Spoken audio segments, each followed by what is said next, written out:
Assalamualaikum warahmatullahi wabarakatuh. Perkenalkan, nama saya Meisela Zulelangi dari kelas 3D PGSD.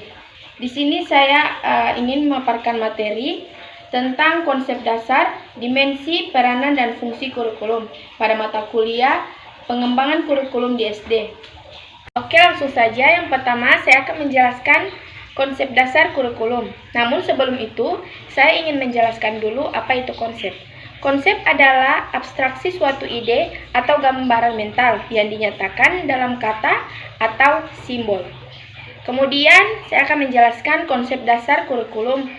Konsep dasar kurikulum secara umum ialah sebagaimana tujuan pendidikan yang disebutkan dalam Undang-Undang Sistem Pendidikan Nasional Nomor 20 Tahun 2003. Dalam mencapai tujuan pendidikan tersebut, tentunya tidak terlepas dari kurikulum pendidikan.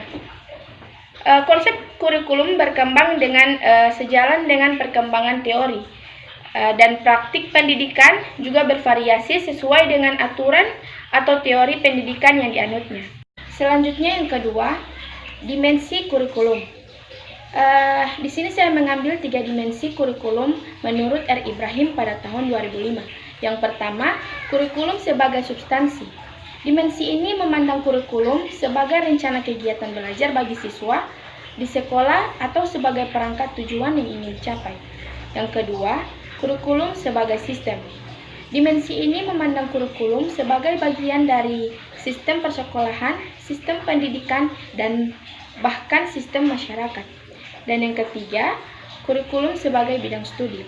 Dimensi ini memandang kurikulum sebagai bidang studi, yaitu bidang studi kurikulum. Hal ini merupakan ahli kajian dari para ahli kurikulum dan ahli pendidikan dan pengajaran. Selanjutnya yang ketiga, peranan kurikulum. Terdapat 3 peranan yang dinilai sangat penting. Yang pertama, peranan konservatif. Peranan konservatif kurikulum adalah melestarikan berbagai nilai budaya sebagai warisan masa lalu. Dan yang kedua, peran kreatif. Dalam peran kreatifnya, kurikulum harus mengandung hal-hal baru, sehingga dapat membantu siswa untuk dapat mengembangkan setiap potensi yang dimilikinya. Dan yang ketiga, peran kritis dan evaluatif.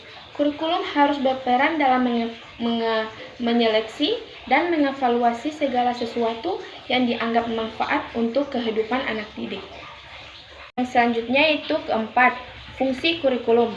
Pada dasarnya, kurikulum berfungsi sebagai pedoman atau acuan.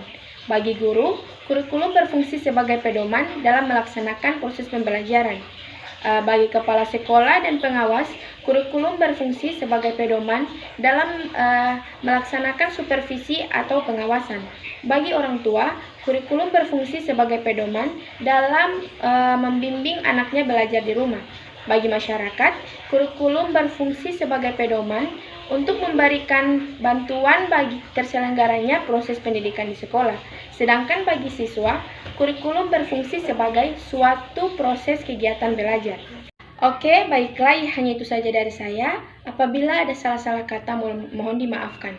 Semoga pemaparan materi tadi bisa bermanfaat untuk kita semua. Jangan lupa di like, comment, share, and subscribe. Terima kasih. Wassalamualaikum warahmatullahi wabarakatuh.